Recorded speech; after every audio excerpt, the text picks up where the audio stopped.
I'd like to call the October 11th Public Works Board to order. Roll call, please. Mr. Fritsch? Here. Mr. Pickard? Here. Mr. Reich? Here. Mr. Temperley? Here. Mr. Lair? And Mrs. Wolf previously informed staff that she'd be unavailable for this evening's meeting. Okay. Next, correction and/or approval of the minutes of two meetings, August 9th, 2016 and September 13th, 2016. I'll make a motion to approve the minutes as is. Second. Motion and second to approve minutes from those two meetings. All in favor, please say aye. Aye. Opposed? Minutes are approved. Item 4, questions and public comment.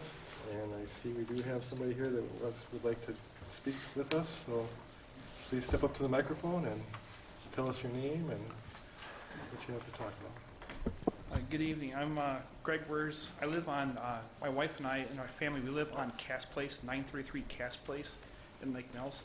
And the reason why I'm here tonight is going through the Public Works website as far as I've seen that there's some proposals that they might want to do it for Brewster. And so I'll try and keep this short. Going through the proposals, as far as my wife and I, as far as my wife works in Milwaukee, I work in Madison, so when we come home, we like to come up Brewster to get into Cass Place. And so we like that. So as far as the options that you guys will be discussing, we like option 2 and option 3. I don't know if that'll be coming up. The one that we really don't like is the last one, which is option 7, which totally closes Brewster. Then we would have to take Topeka, and it's just going to make our route that much longer to get home. And we would like to see Brewster open from off the main off of Highway V. That's basically my comment. That's what I have. So, Sorry, could you repeat the last part you said? we would like this. My wife and I, we would like to have Brewster open all the way to Highway V. As far as where we don't want to see it closed off at all. We would like to see it stay like open, keep it open. He prefers 2 and 3, you said? Yes, 2 and 3. Okay, because I was wondering, I don't know anyone in that neighborhood, so we thank you for coming out, because we're not quite sure what people would like, so. Yeah. I'm curious what you didn't like about option 1. Option 1, the reason option 1 is people who come from Gladstone, they won't be able to turn left onto the Highway V. Yeah. So option 2 and 3, it allows traffic. As far as that intersection, we've been living there for 3 years now. It is kind of a dangerous intersection, but having that little island there would be great. That would definitely help with safety. Yeah. So, but it also would not close Brewster. Yeah. So. Okay. Thank you. Thank you.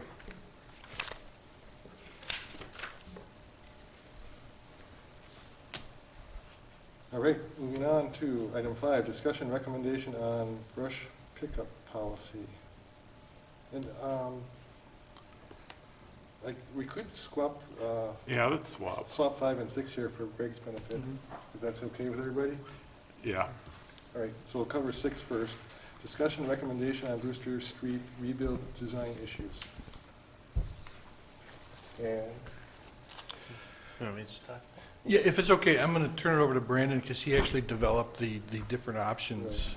And just so you all know, when we talked with Brandon, we said, give us everything, you know. So really, there's a wide variety of options, and we did that on purpose so you could see everything. The other thing I'll mention, 2 things actually I'll mention. In the memo, the last sentence of the memo, we talked about having the public hearing for special assessments next month. We'd like to move that back to December to give more time to talk about these options and make sure that we cover all the bases. And then the second thing about this, there's an email. It's it's headed Heather Crawford, but it refers to the water main on Brewster.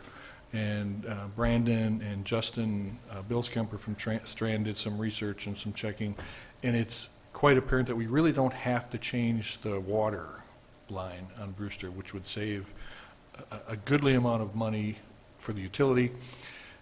Quite confident that the line is in good shape. So that's another issue we want you to discuss tonight too. But I think, why don't we go ahead and look at the intersection options? Okay. If you can go through them for the people watching on TV too. Sure.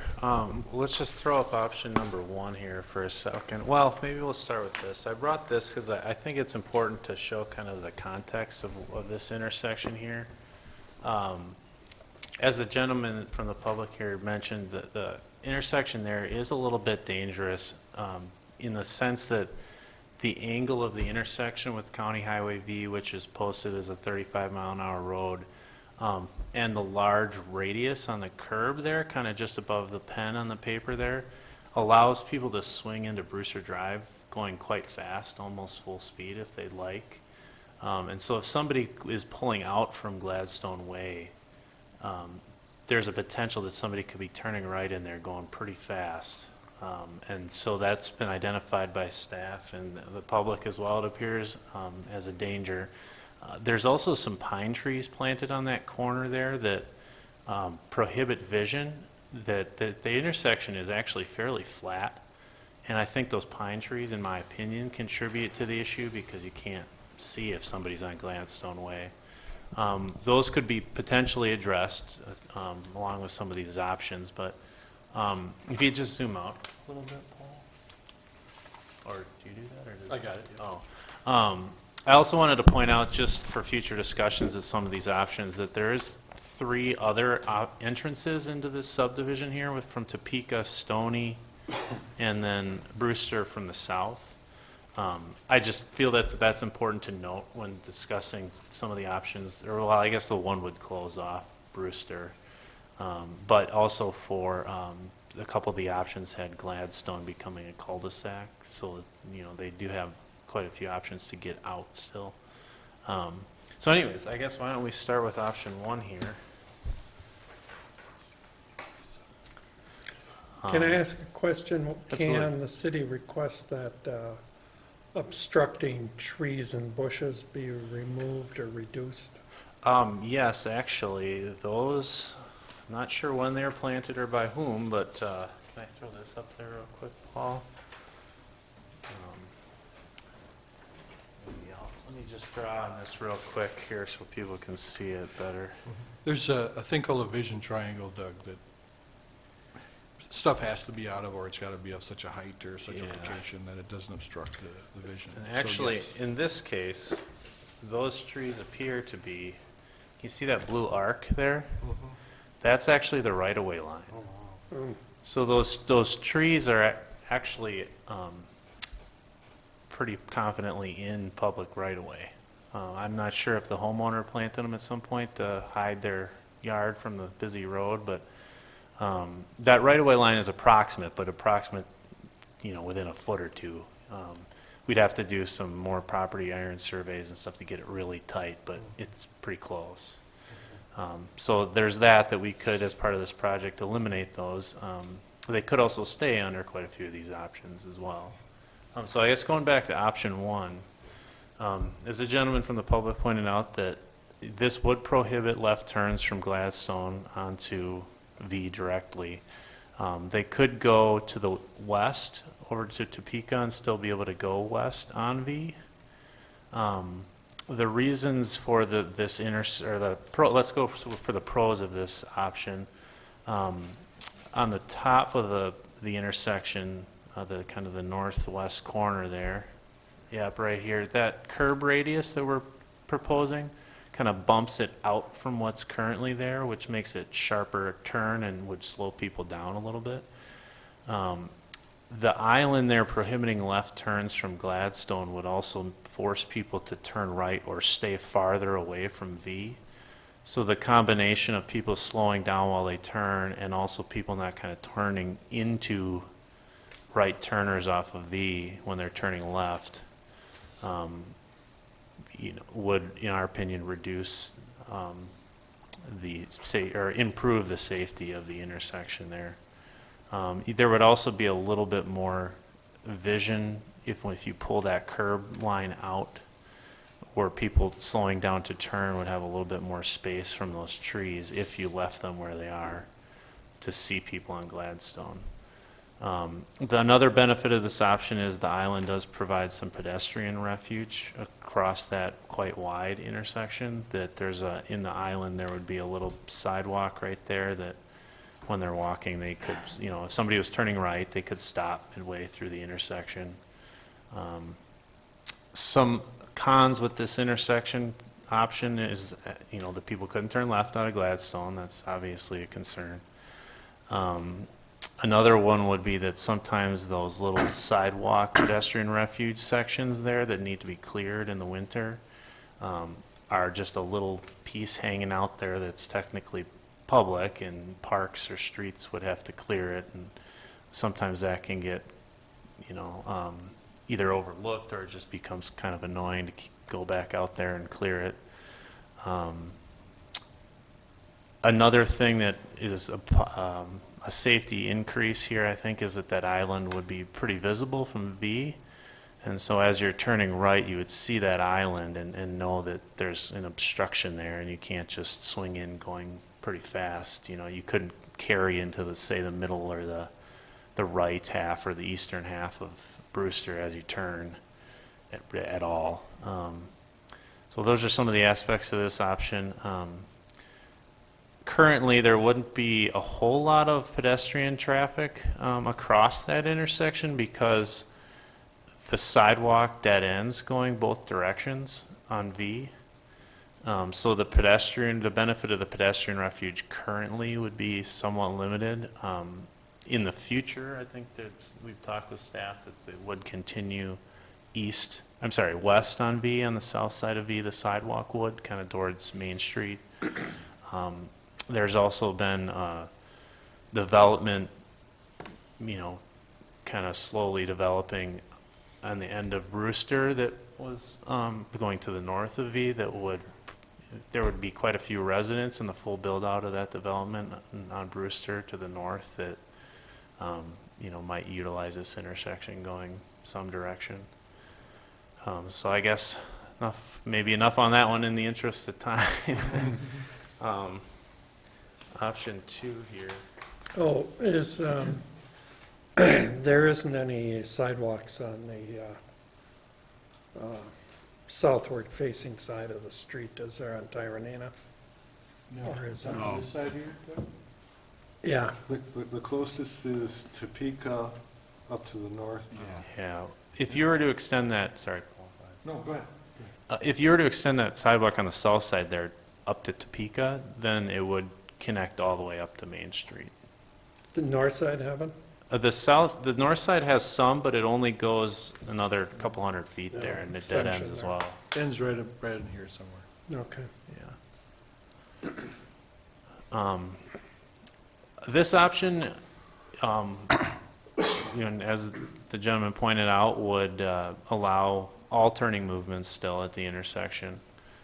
Again, we were bumping out the northern corner there to reduce people's speeds as they turn.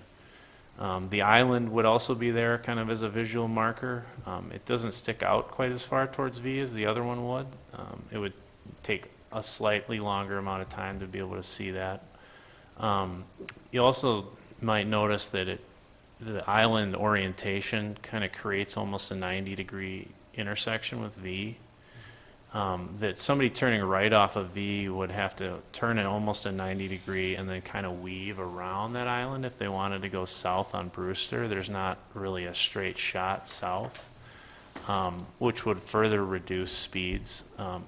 The way that the island is shaped and positioned also forces people turning left from Gladstone to kind of weave right just a little bit to kind of push them out farther from V. Yeah, that movement, they would have to weave just a little bit.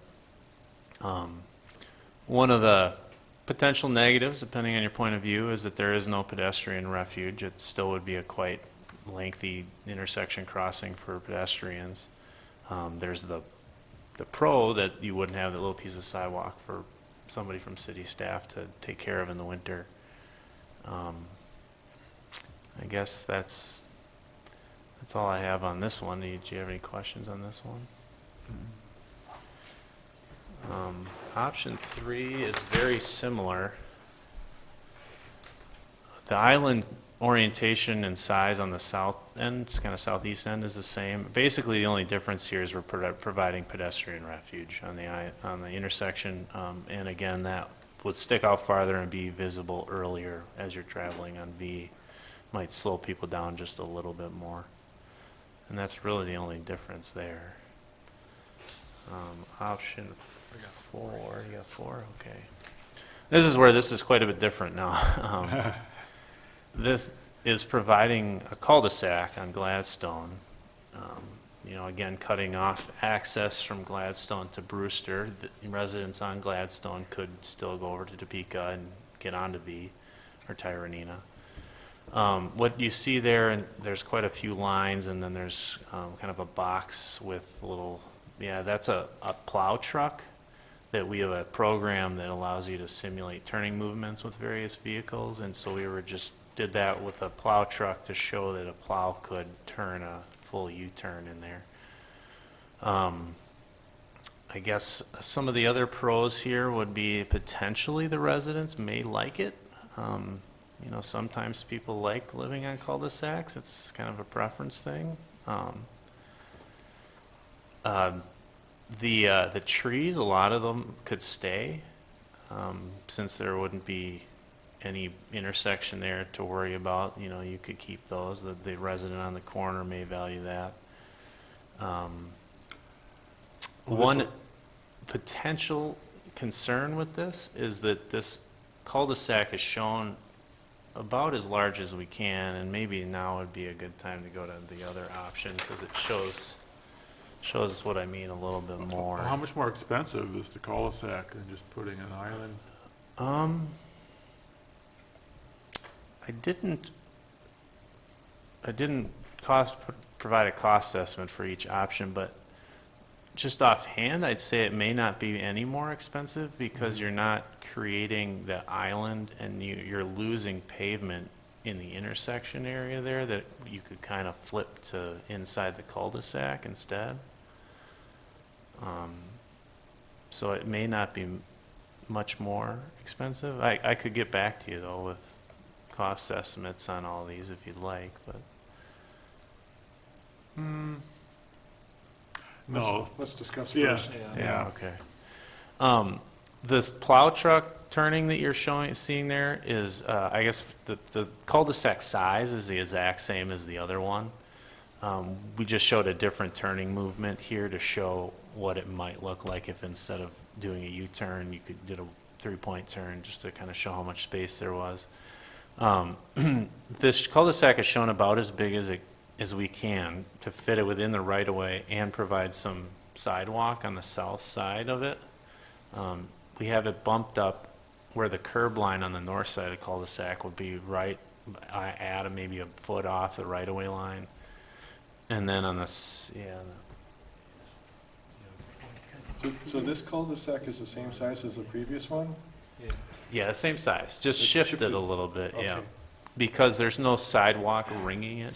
Right. We're just showing a crossing kind of at the neck of the cul-de-sac there. And then likewise, we have the sidewalk on the south side right off the right-of-way line, and then a very minimal terrace or tree lawn between this, a foot or two maybe between the curb and the sidewalk there. So this is about as big as we can get it without getting any additional right-of-way. One potential concern with this is shown as a 35-foot radius to the back of the curb. And the city's subdivision requirements are 48-foot to the back curb. You can turn a plow truck around in here. Is that something that, maybe we could request a variance for, but, the subdivision requirements are written so that when, you're platting new right-of-ways and stuff, you can provide that size, but, we don't have a new right-of-way. How can a city go to the zoning board of appeals? I don't know. I'm on the zoning board of appeals. We're going to court against ourselves? Oh, I just wanted to make people aware that it's not the same standard size that Yeah. we would require of a new subdivision, if that's a concern. So in other words, People. the proposed one would be smaller than usual. Smaller than if it was a new subdivision. Well, for example, could the fire trucks, which I think some of the fire trucks are bigger than the Mhm. plows. And Be able that's to- the concern, is that they wouldn't be able to fully turn a U-turn in here. Another way that this doesn't conform to this subdivision codes is that it says that it has to be, cul-de-sacs can't exceed 300 feet in length, and this is longer than that. So just wanted to make people aware of those. Just one more thing that I'm not crazy about is the tree lawn on the cul-de-sac is not enough to hold all that snow.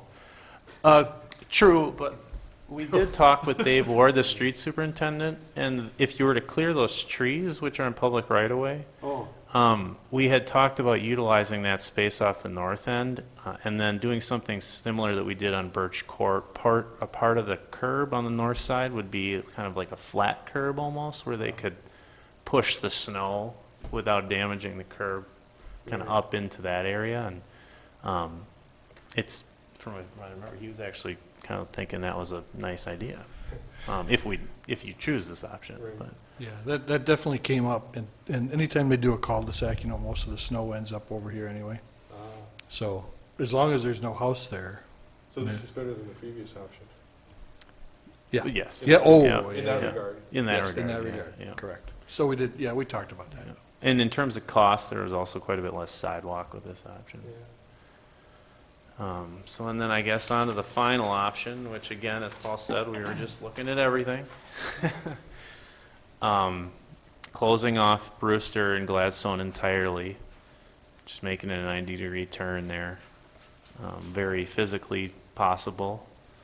The residents of this neighborhood and emergency vehicle access and everything would still have 3 points of access into the subdivision there, and would still have access to V. We're showing some dashed line work there of potential future sidewalk, what that might look like. So that would certainly eliminate the safety issue at that intersection, because there would be no intersection with V anymore.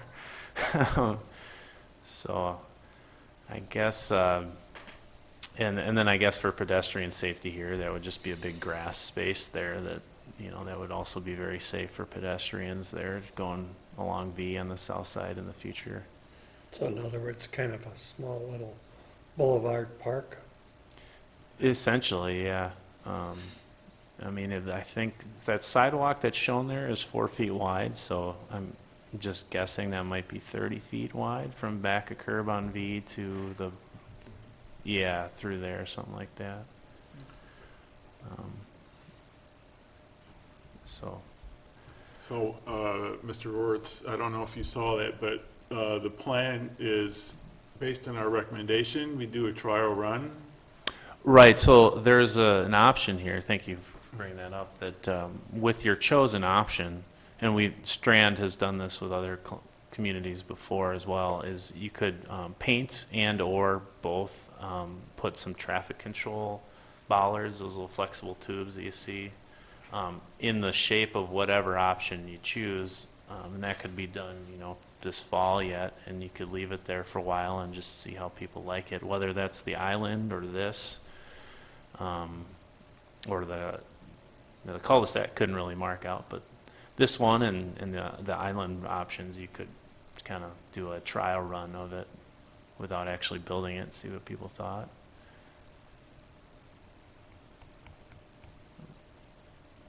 So you mentioned 4-foot sidewalks. Isn't that the standard for sidewalks in the city, or is it different? ADA requires 5 foot, Oh, generally speaking, but unless, it's 4 feet if there's enough area, I can't remember the verbiage for making sure that people can pass, I Yeah, can't remember what it's called. but- Yeah, there's, we were showing 4 foot because the other 4 streets that we recently did were all 4 feet. mhm. And the thought was that there might be, if you did 5 feet here and special assessed for 5 feet, that would be a change, perhaps unfairly, some people might say. Yeah, yeah. If you have 4-foot sidewalks, you are supposed to allow passing zones at certain distances for just, 2 wheelchairs to get past each other. And sometimes you can utilize driveway aprons as that passing zone, but the catch is they have to be at a certain slope, like 2% slope. Well, actually, now recently they changed it to 1.5. And very few driveway aprons are that flat. Yeah. And so essentially what that boils down to is that these sidewalks on the Brewster project and the whole neighborhood in general do not technically meet ADA requirements. So Arbor Creek is a relatively recent subdivision. That's Brewster further south of here. Yeah. And so were those ADA requirements in place at that time? I don't Well, so recall what size sidewalks are either. there. I'm pretty sure they're 4. They're Yeah. fours? They're 4. It could be that the requirements changed. I mean, recently they changed from 2% cross slope to 1.5% cross slope. Okay, It could be that, yeah. yeah. And it is relatively flat over there. Maybe the driveways are far Yeah, enough. that could be as well. So I guess that's all I had on these options. The question I've got is, let's see, the last one where you shut off access to Tyranina. Is that technically the simplest and cheapest? I'd say yes, probably.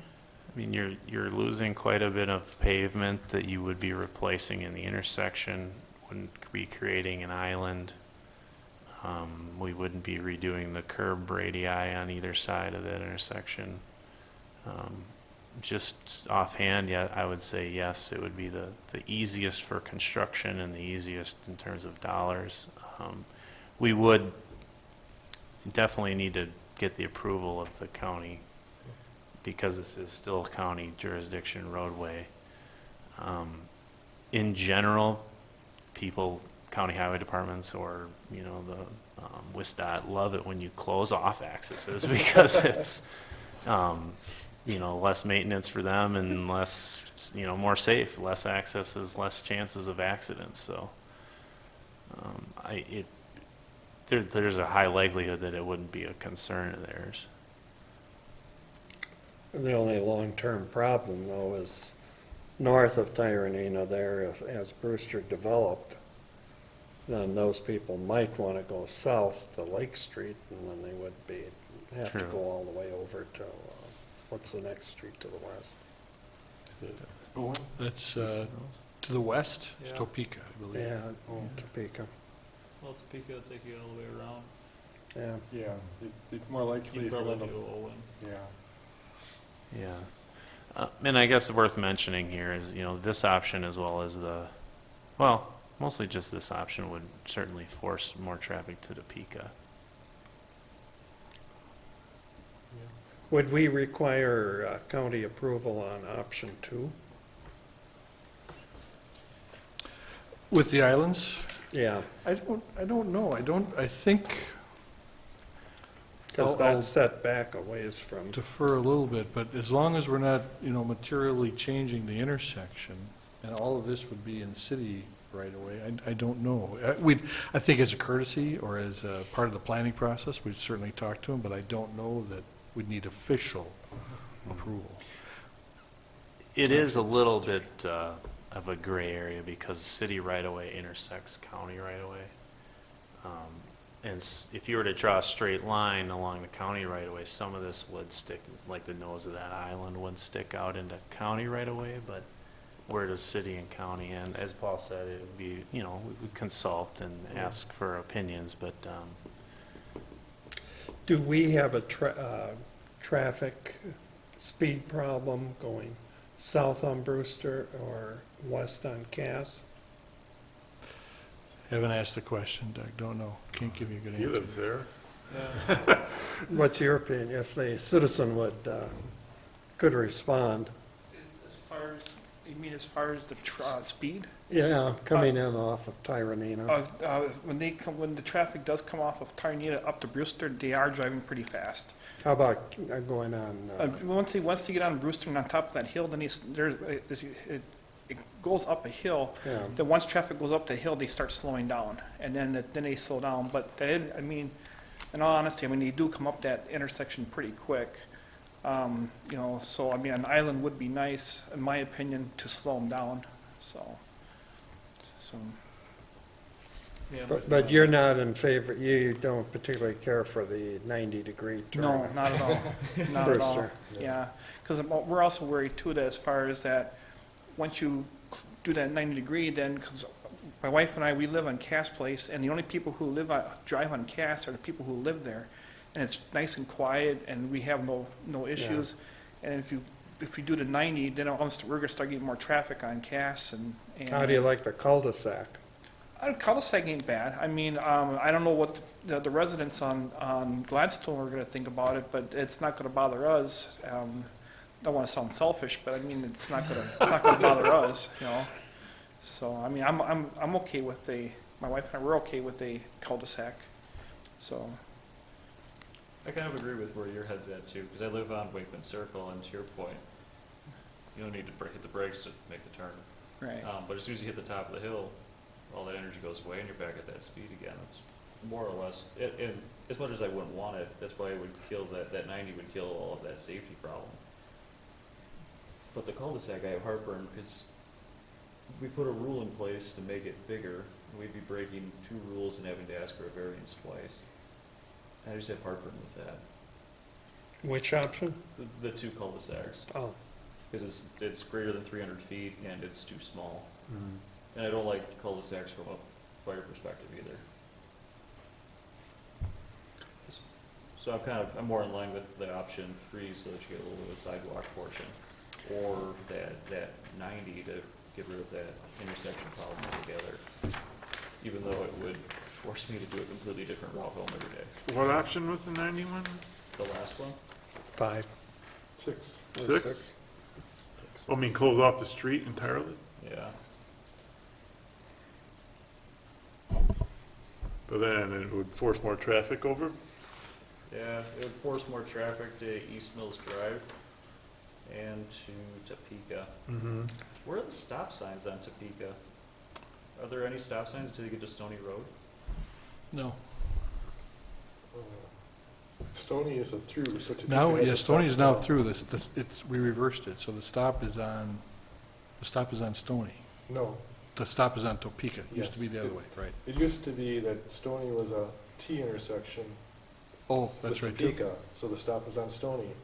And when Stony was put through, it was reversed, and Stony is considered a more major street than Topeka when Stony went through. Right. So if you move traffic with that 90 to Topeka, does that just move the intersection problem from Brewster, Gladstone, and Tyranina to Stony and Topeka? If you put up the one of the whole neighborhood and show how Topeka, Yeah, Runs. I would say no because of the yeah, that one. the angle is actually flopped there. You have to slow down to, it's even more than a right angle to turn right onto Topeka. It's an angle in the other direction. Yeah, so you have to slow down quite a bit as is to make that right turn. But look at all the houses where people going onto the freeway, they've got mostly have to go through Topeka, and so you get a lot more residential traffic, or a lot more traffic on cross streets, which currently get almost no traffic, including some of the traffic south of what's shown here. I would add, there might be have an option, let's put this one back up, an option 5A, we could call it, where in terms of emergency vehicle access, you could put something off the end of that would, Won't come off here. yeah, where you could put, say, a driveway curb head in a thicker sidewalk and some sort of treatment in the the terrace areas that would allow people to drive up and over that. it would be tough. I'm just throwing this out there, options, giving you everything. That, you know, what's gonna keep just anybody from using that? You know, Now, probably. all I could see is it's a speed bump. Right. I'm just thinking for fire truck access or something. I don't know if a gate would be even a thought or something, but it's just an option. Well, and I think, Brandon, all of these, the islands, these are all multiple curbs, right? Or are they solid curbs?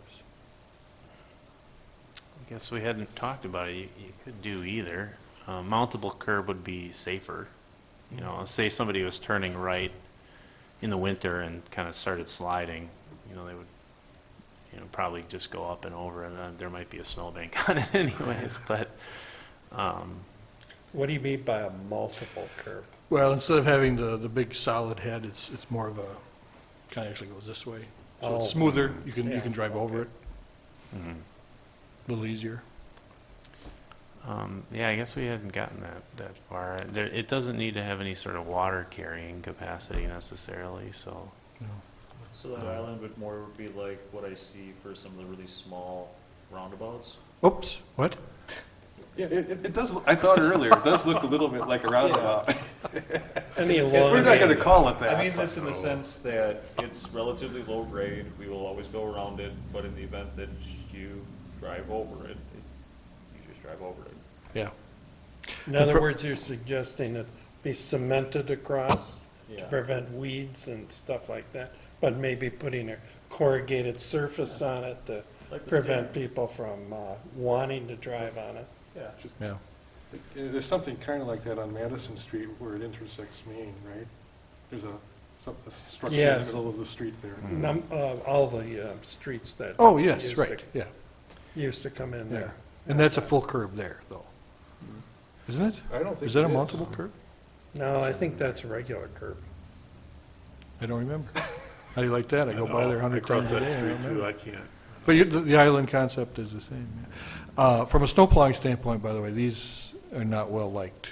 Oh, So I mean, people will live with it. It's not that big a deal, but these make it a little more difficult to plow the intersection. For the driver. Yes. Right. Especially the first time when they forget it's there. Yeah.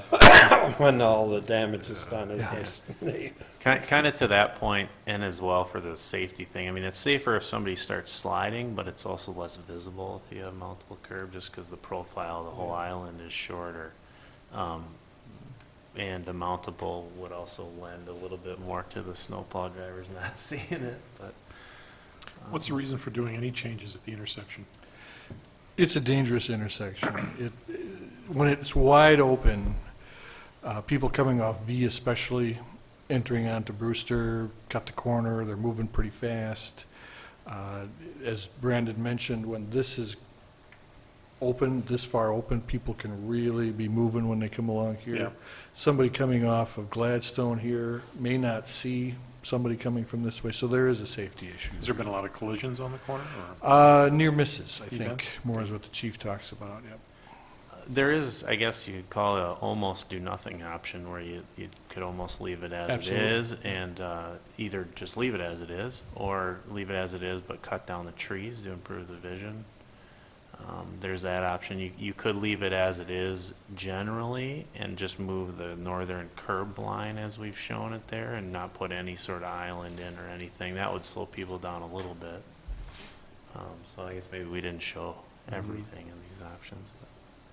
But absolutely, no change is an option. Well, we could try the temporary option in the fall, and people really hate it, then we could consider the no option. Could we do the island and see how it works? Yeah, that's what we're gonna vote on tonight.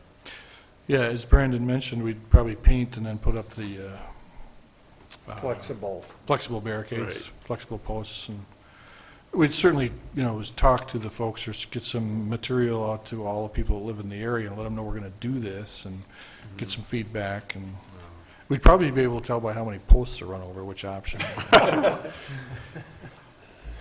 Oh, I'm favoring option 2. That's this one, right here. Yes. I liked option 3 just for the extra sidewalk part.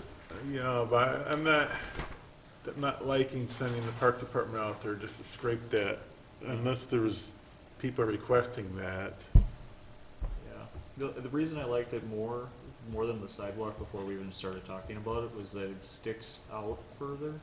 So I can't cut that corner if I'm coming from the southeast into Brewster. Sticks out further here, is that what you you mean? So is the Parks Department only responsible for the traffic island in this, or is there any other areas that would be responsible for the parks? I think that's the traffic island. The northwest, is that all city or property owner responsibility? You talking over here? Yes. That's usually the property owner. Oh, I'm sorry, yes, yeah, this, right now, it's all taken care of by the property owner. Yeah. Right. It's just the island that would be the parks. Yeah. Okay. Well, yeah, right, in this case, I think it would fall to the streets department, but either way. Yeah, parks. Either yeah. one. So this one is 2 and this one is 3. Mhm. Just for your And to reference. your point, if it's just a low profile curb, it doesn't really change a whole lot to add the extra sidewalk that we have to do. All right. So maybe you're right. Then it's just one less thing that we can lose sight of. It doesn't change it a whole lot. No, it doesn't, but I just sending out employees out there just to That's good. scrape that little piece. Could that island be, could we have option 3 without the sidewalk, or pulled back a little ways? You know, kind of the length of the island halfway between option 2 and 3, but with no sidewalk on the island? Yes, certainly, yeah, there's, So slight, something slight variations to all of this like- as you like. Right, yeah, something Yeah. like that. Make it a little bit bigger without the sidewalk. But if we put the sidewalk in along Tyranina there, that to the west, right where your pen is, who's going to do that? The property owner or the city? This would be property owner here then, both of these. I'm sure he wouldn't be thrilled with that. It's a lot of extra Well, sidewalk. eventually, if that sidewalk goes to the east farther, or west farther, Yeah, they'll have a lot of sidewalk. Yeah, front and back. but then he, well, all right. Not gonna argue. I guess I may have misspoke a little bit for option, if you were to extend it but not put the sidewalk in, maybe a little bit, but I think that like if you were to paint a crosswalk there, I think it would just about nip the northern end of that option 2, yeah. So you would be kind of jutting into a crosswalk. Right. We could just do the trial run and then decide later to put the crosswalk piece or not, right? I mean, you wouldn't do that as part of the temporary island, would you? Well, I think if you were to choose option 3 with the sidewalk refuge on it, you would mark out the whole island, but there wouldn't be any sidewalk there now for people to Yeah. come up to the intersection, so it would, you're right, it wouldn't be needed, but I think you would still do the whole thing, the whole island. So did I understand you said there would be no left turn on either of these options, onto Tyranina Road? No, these 2 options would still allow all turning Okay. movements. It's that a there mini are. roundabout, pretty much, so they What? just kind of jog to the right and go around. Yeah, On both of these options, it almost seems like those islands are designed to make left turns off of Gladstone onto Brewster more difficult than they are now. Do they have to go as far to the south as they do in either of those? So Well, you, that's- John, you mean coming down like this? Mhm. Yeah. Yeah. Well, it's a great question and a good point. I mean, it does force them to kind of turn away from V, and that was done in the interest of safety, that somebody, whipping off of V onto this, they would hopefully be going slower. Yeah, so if someone come off of Tyranna Road is making a right, someone coming off of Gladstone is, instead of going left towards him, he's jogging off to the right and then going around left. It causes a little bit more separation. Yeah. And potentially less of like a T-bone kind of thing, where if somebody's turning and somebody whips off, they're more so clip them in the back corner versus if they're turning kind of at the intersection, they might almost T-bone them. That's where it acts a lot like a roundabout that way. Is there a stop sign coming off of Gladstone? Yeah. Yeah. The way it's drawn right now, I could just see situations where someone's sitting at the stop sign on Gladstone and they've inched forward a little bit, and someone coming off of Tyranina going south onto Brewster, there is going to have to squeeze by them, between them and the island. I don't know, just Yeah. maybe I a mean, perception of the The nice thing drawing. about this is it forces the Tyranina traffic to be slower, so that even if the Gladstone person is in the way, when that person comes around the corner, they're not gonna be going so fast that it causes a collision. Do the Um, trees part also hold true for that southern corner? Here? Yeah. Absolutely. Um, But I oh, the think- trees being in the right of way, you're saying? I don't know if Yeah. the vision triangle people coming fits down the in hill. there. Because I've seen other people inch forward on that one just so that they can see traffic from Brewster coming north. Yeah. I don't think those trees are physically planted in the right of way. They definitely appear to be in what would be considered the normal vision triangle of the intersection, I would say. And we'd have to take a look at that, I suppose, as soon as we touch this. There's we can sidewalk make sure on that it's- street now, and they're they're, Right here. they're not in the tree lawn. Right, in fact, you can, Not sidewalk. they're kind of On gray, but Gladstone there is. there's Yeah. Oh, little yeah. survey markers here, let's see, right there, there's like a subtle gray blip there. That's the survey mark for the trunk of that tree. So the one that is this shadow here, that's actually where the tree is. And then there's another one way back here.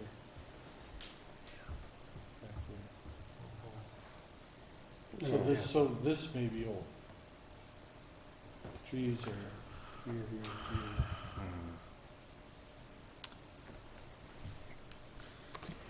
here. I guess I like the idea of trying it and seeing and getting And feedback. Which, And which one? I guess I'd go with the island, either 3 or 2. Make a motion to go with 2. Second? Motion and second to, let's see how this is worded here. Recommend option 2 for the Brewster Street intersection with Gladstone. and D. Making it For a a trial temporary run. trial run. Well, I mean, if you're doing 2 for a trial run, you're kind of doing that trial run because you think 2 is the best, right? Yeah, right. All right, we are leaning that way. Right. And yeah, you do a trial run and get feedback, so Right. we'll visit it again, yeah.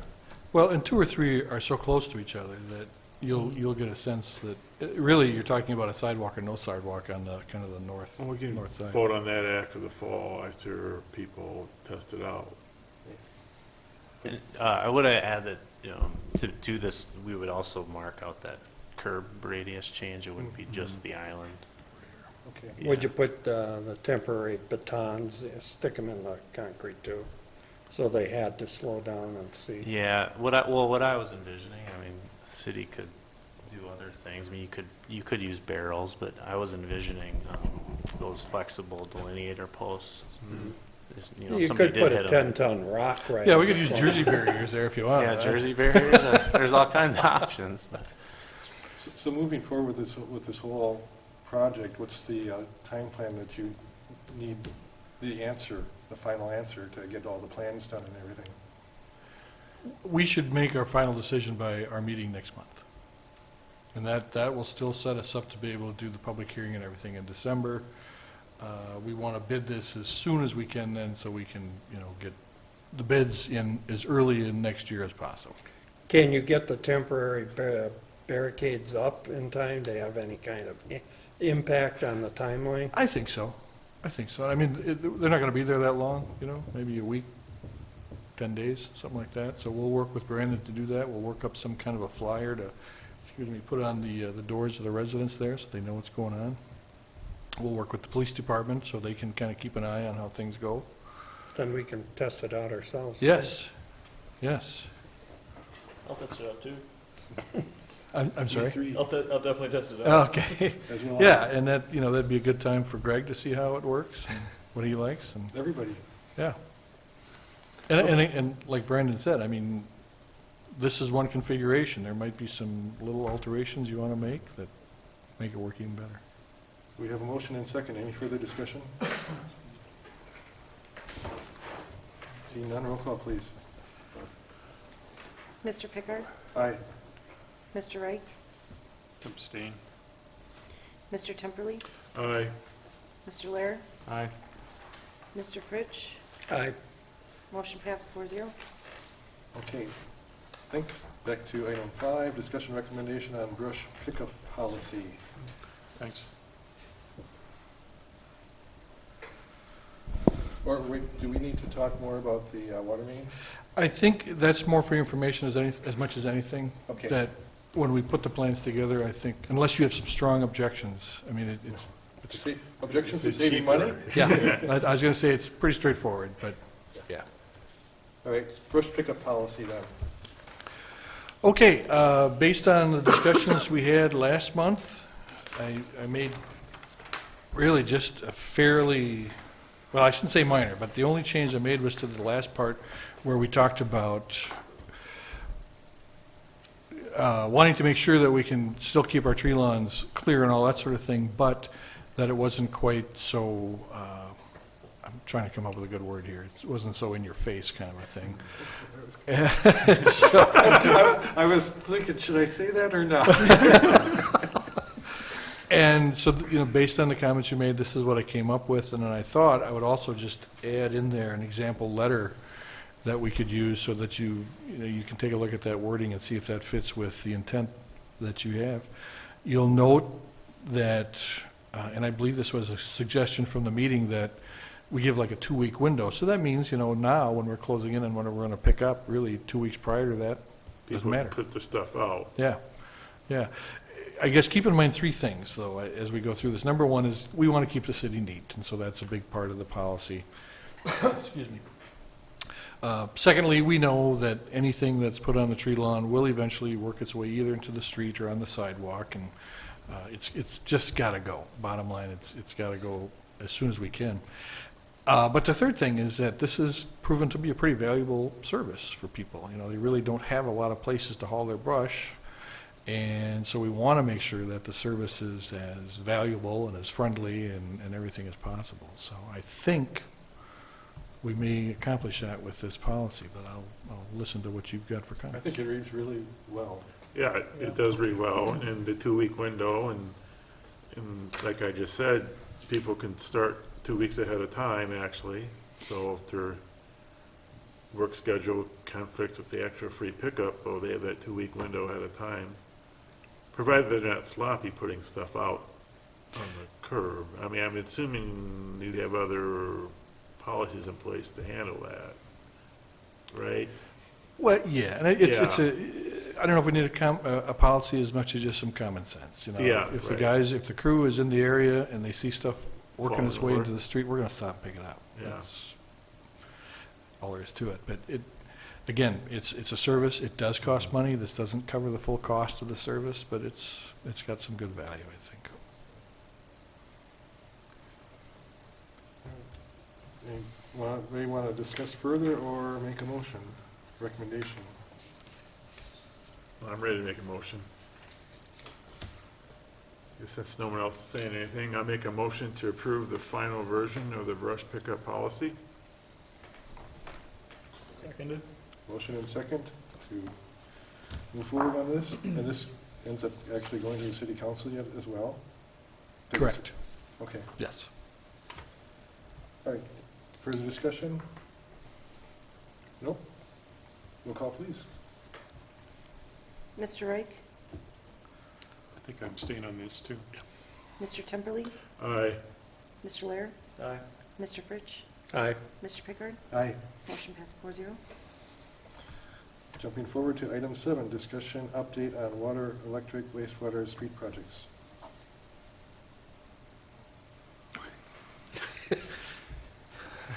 Misty was asking me a question, but I don't know what she's asking. Based on previous discussions again, where we kind of get to the end of the meeting and you want updates, we decided that maybe just as kind of a standing agenda item, we'll put this on here. And Rudy's very enthusiastic. yeah, I was just looking for a memo, just to list it out. I am That's so more going to work, ask though. you to please don't make me write memos, because that's all I would be doing is Well, writing a it memo. doesn't be professional, just handwriting. Well, I'm good at that part. Anything Yeah. put to paper can be looked at by the grammar police and cause Yeah. all sorts of problems. Because there's been history when this is part of the official agenda, and there's been past troublemakers that turn it into a back and forth discussion and badgering on you to change policy when it's really not part of the official agenda. Let's just make sure none of those bad people come along. Well, we did check with Vicky, and she thought this wording would work. Okay. Now, and I'll tell you straight, if you want a written report, I will do that.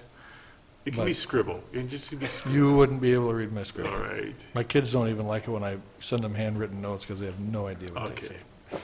All right. Well, just tell us what's going on, and if somebody in this board I understand tries your to badger you, I'll your objections, I just think Yeah. verbal. yeah. Okay. Okay. Well, let me just tick through a couple of these real quick. Water. We are, of course, working on the lead in water situation. I think I've talked about in the past, we did get approved for funding with the lead service line replacement program. We're still waiting for the DNR to get all the details together, and we do hope that will be ready for use by the end of the year. And so we're just in the process of collecting information and making sure we've got everything ready for that. Would that kind of operate, just as a question, would that kind of operate as the property owner would come and request money to help pay for replacement? That's correct. The way the DNR has it set up right now, it would have to be a reimbursement program. In other words, the homeowner would have to pay up front, and then they would be reimbursed. We aren't real solid on what the DNR rules are going to be, or our rules are going to be as far as reimbursement, if it's going to be 100% or something like that. The DNR strongly suggests 100%, but of course that limits the number that you can do. So that's one of the big issues we're working out. But because this is my understanding, and I'm not giving you the legal opinion here, but because it's federal money, we can't just give it to the homeowner and say, knock yourself out. It's got to be a reimbursement of money that they've already spent. It's just cash flow at that point. Yes, yeah. And I should make sure you understand that this is a loan that we're getting from the DNR. It's But not a grant. It's not a grant. It's called a forgivable loan. And so if we abide by all their rules, which are many, they will forgive the loan, and it, in essence, will be a grant. But there's a lot of hoops to go through to make sure that happens. So I guess what we're doing is we're finding all the hoops, and we're getting ready to jump through them. The other thing that's related to that is we just got the most recent draft of a consent order from the DNR, and this is the consent order that we get because the water tests that we do twice a year. If you recall, we do 40 tests in January and 40 tests in June, and because 10% of those, or more than 4, come in at higher levels of lead concentration than are allowed, in other words, anything above 15 parts per billion, we are put into a consent order, which means simply that we have to keep doing the same thing we're doing. We have to do the testing. We have to let the residents know what the test results are. We have to send out educational materials. If an individual wants to replace their lead service line, the city has to replace their portion at the same time. So there's a number of rules that they put in place. We're not the only ones under the consent order, but this is something that we've been on and off since about 2009. I think we had a little reprieve there when the samples came back clean, and then the next year, of course, they came back not so clean. So the upside to the consent order is they give us a little more flexibility in how we replace lines, because one of the other criteria in the consent order is that we have to replace 7% of the known lead laterals every year. We have documented with the DNR that we have 30, I believe, so we have to replace 7% of that, which is 2 but they bump it up to 3. But what the consent order allows us to do is average that over several years. So like when we do Mulberry or Maine, and we do 10 laterals, for example, we're good for 3 years. So we don't have to do any, you see, so they do it in a 5-year average. So it gives us a little flexibility. Overall, it's not a bad thing. On the electric side, you guys asked me about the outage when I came in, and I did leave a little show and tell equipment up there. What happened, as I explained, is the lightning arrestor decided it was time to explode, and it went big time. And we knocked out pretty much everything except Brookstone and some areas along County V. That's all it was fed. Take it back. Most of that area was fed through this particular switchgear, but in order to replace the switchgear, we had to shut off another circuit, which knocked out Sherwood Hills and almost 90% of the city. Could have been worse. Could have been much, much worse had that arrestor not So, operated. Paul, what you were saying was, it didn't fail by design, it failed in a faulty manner, right? There wasn't something that caused it to operate the way it's supposed to operate? It failed by design, but not, the violence of the failure is not by design. Typically what happens is those things will fail and just sit there. And then we'll find them, you know, when we're doing routine maintenance or something like that, because we'll go out and open up every cabinet, you know, twice a year or so and make sure that things are good. But this one, we don't know why it failed, when it did, or as violent. That was my as it question. did. Yeah, You're not aware of an event that caused it to fail? That's correct. Which, okay. that's correct. Couldn't have been an animal getting in there, could it? We looked and there were, Would but have been barbecue left over. yeah, given the violent explosion, could have been, but there were no remains found, so. No animals that we know were injured in this thing. The other thing I want to point out there is the outage did affect the light and water building. And as I understand it, there's been a lot of chatter on Facebook about the fact that people could not get through. And the reason is that the backup system we have for our phones failed also. So we have people in now fixing that. There should have been at least an hour backup on our phones so people could have called in. As soon as we found out that people weren't able to call in, we tested our system, and unfortunately, it didn't work. And so we are making sure that doesn't happen again. But the police knew right away what happened, because I heard them go out to the intersection and put up the stop sign. Right. Yeah, it was a very, for an hour and a half, it was very hectic. And the Jefferson County Sheriff was getting calls, the fire department was getting calls. Pretty much everybody that didn't really need to be involved got involved because our phones went down. And so we will correct that and make sure it stays corrected. That was a good test then. Well, no, it wasn't. A good test was today when we shut everything off. Saturday was a bad test. We don't want to test that way. So we will be testing our system on a regular basis, and there's a very simple way to do it. And so every couple of months, we're going to make sure our backup works. Another lesson learned. Good to hear. Yes. Very quickly on the wastewater side, as you know, I think you know, they're doing a sewer lining project on Water Street. And that went really good, up to the point where they found some unique things in the ground. One of them is a product called Orangeburg. I don't know if any of you are familiar with Orangeburg. It was a pipe product that was made during the war that basically was made out of Which war? two. That's right. Some of the houses there could have been Civil War, but it's basically a paper and tar product that was made. So no metal was used in the pipe, and most of it seems to be there. I mean, it seems to have lasted pretty long. But when they go in to do any work on it, it's going to just disappear. Fragile? Fragile, yeah. And so we know of at least 4 places where that was found. And then there's a couple of unique connections to the sewer main that they want to change and that sort of thing. But we're now getting all that resolved and getting back into lining on Water Street. So overall, it's going pretty good. At least you didn't find any hollowed out tree trunks. No, but in talking to some of the folks there, I mean, obviously, those houses, quite a few of them are 100-plus years old on that street. Yeah. Okay, different story on East Lake Park Place in Griffith. We got water issues on those streets. It is a little more prevalent on Griffith, where when we try to do the proof roll to make sure that the base and everything is solid enough to blacktop, it's soft in a lot of places. It's just, it's wet, I guess, is the way to explain it. And somewhat similar on East Lake Park Place, where there are pockets where we just can't get a good test roll because it's staying wet. So there's a new base on both these streets? Yes. Is that be due to the softness due to a higher water table? I'm going to let you take the technical stuff, but On Griffith, a portion of the road, called about 50%, was utility trench replacement. Those areas, we ended up adding a foot of base to the whole road, but 50% of it, it was kind of contractor's process, and so the city won't end up paying for that. But shouldn't at least. But the other part was just the soils there were poor soils.